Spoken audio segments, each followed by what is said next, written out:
Après avoir testé plusieurs souris, la Logitech, la Asus, la SteelSeries, Gearbest m'a contacté pour que je teste une souris, la Motospeed V70.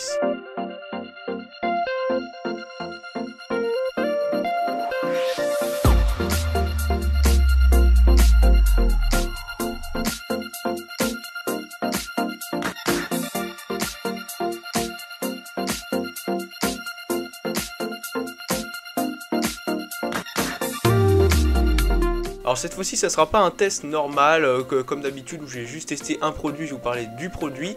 Non, je vais la comparer aux anciens tests que j'ai fait avec la Asus Gladius 2, la SteelSeries Rival 300 et la Logitech G502 Spectrum qui étaient des très bonnes souris. C'est des souris de référence en fait de chaque marque, donc c'est des souris quand même assez haut de gamme, on est entre 60 70 €, donc ça reste quand même du haut de gamme et c'est pas accessible à tout le monde. Là Gearbest m'a contacté pour tester la Motospeed V70 que je ne connaissais pas.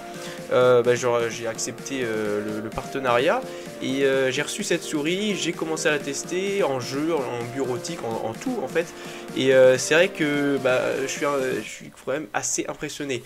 Cette souris coûte 27 €, c'est vraiment pas cher. Et qu'est-ce qu'elle propose? Et ben déjà du RGB à fond. Bon, après ça c'est vrai que pas mal de souris entrée de gamme le proposent, mais aussi elle propose des très bonnes performances. Limite c'est pour ça que je la compare aux grandes marques. Alors cette souris s'inspire vachement de la Gladius 2. Pourquoi? Parce qu'on a des LED juste à l'arrière et autour qui passent en bas. C'est un peu dans le style de la Asus, sauf que c'est un petit peu, ça fait un peu moins l'effet en fait sur la Asus quand vous la posez sur un tapis de souris noir, quand vous la regardez de haut, ça reflète, c'est vraiment super classe. Là on voit encore un peu les LED, alors il faut vraiment se mettre juste au-dessus, mais ça fait un peu moins l'effet, mais ça reste quand même assez classe. Alors on a quand même deux bandes de LED RGB un peu plus haut au niveau des touches droite et gauche, qui rajoute encore plus d'RGB, déjà qu'il y en a beaucoup. Alors là c'est quand même assez bien. Alors le RGB c'est bien, voilà, il y a un logiciel qui existe que vous pouvez télécharger sur le site officiel. Ouais, il y a un site officiel, 27 € la souris. On a un driver qui permet de changer le RGB, de rajouter des macros, de changer tout ce qui est vitesse, la luminosité du RGB, etc.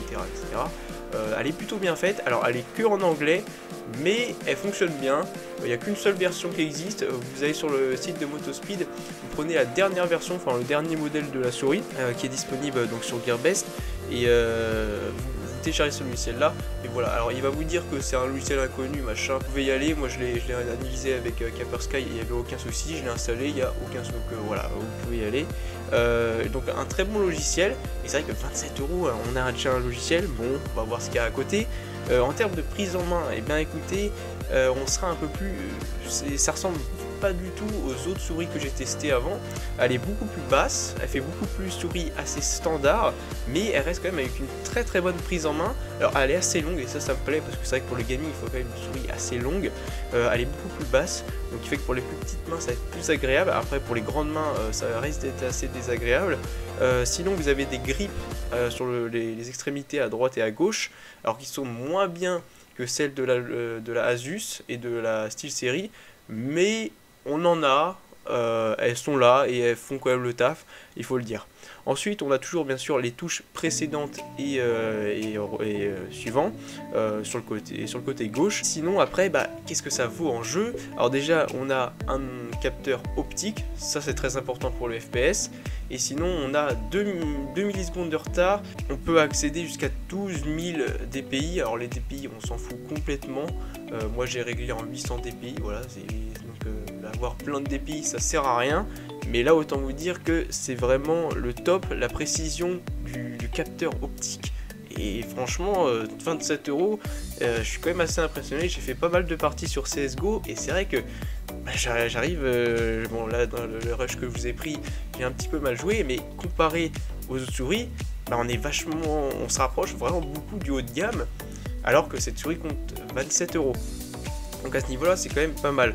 Au niveau des touches, donc gauche et droite pour les clics gauche et droite, on nous annonce 20 millions de clics, donc en durée de vie, ce qui est excellent, sachant que sur la Asus on est à 50 millions, sur la Logitech on est à 30 ou 20 millions, je ne sais plus, la SteelSeries aussi je crois 30 ou 20 millions, donc 20 millions, on n'a pas de bouton fourni bien sûr avec en plus, mais 20 millions de clics, c'est beaucoup, elle va durer pas mal de temps quand même à ce niveau là.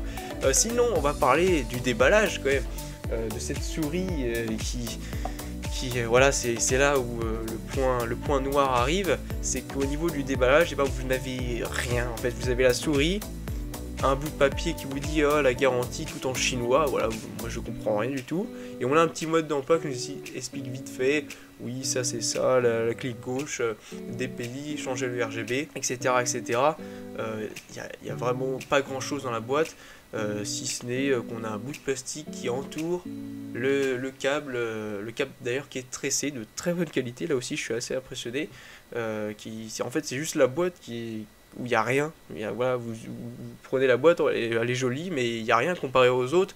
Vous avez des accessoires, chez Asus on avait des touches en plus, des petits autocollants, chez SteelSeries pareil, chez Logitech pareil, chez Logitech on avait des poids en plus, ce qui est vraiment un petit plus, et là on n'a rien du tout, et on va lui pardonner comme ça, parce que derrière quand on l'a en prise en main, c'est excellent, et c'est vrai qu'on n'achète pas une souris pour les autocollants dans la boîte, on l'achète pour avoir, par exemple une souris d'FPS, on l'achète pour bien jouer à notre jeu préféré, notre FPS préféré, tout en ayant une bonne prise en main, un capteur qui fonctionne bien, et derrière une souris qui réagit vraiment au quart de tour, et là c'est ce qu'elle nous propose. Alors on n'est pas au haut de gamme, c'est-à-dire à 1 milliseconde de retard, mais on est à 2 millisecondes, ça change pas grand chose, je vois pas la différence, mais franchement c'est nickel. Donc voilà, c'est sur cette petite souris Motospeed V70 qui m'impressionne franchement, je connaissais pas cette marque et j'ai testé ça.